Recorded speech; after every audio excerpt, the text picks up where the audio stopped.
First time flight journey చేయబోతున్నాము Vizag to Bengaluru. ఇంకా మేము ఎయిర్పోర్ట్ కి అయితే బయలుదేరిపోయాము. అలాగే ఫ్లైట్ ఎక్కడానికి కావాల్సిన బోర్డింగ్ పాస్ గురించి మీరు తెలుసుకోవాల్సిన కొన్ని విషయాలను దీనికి ముందు వీడియోలో పెట్టాను. సో అది కూడా చూడండి.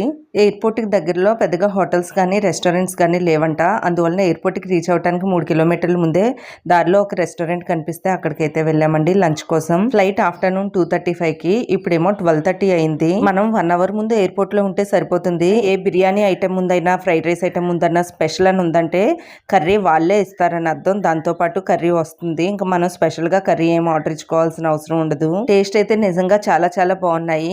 ఏ పిల్లలైనా కానీ రెస్టారెంట్ కి వచ్చారంటే ఇదొక అలవాటు ఉంటుంది కదా, మీ పిల్లలు కూడా ఇలానే చేస్తారా?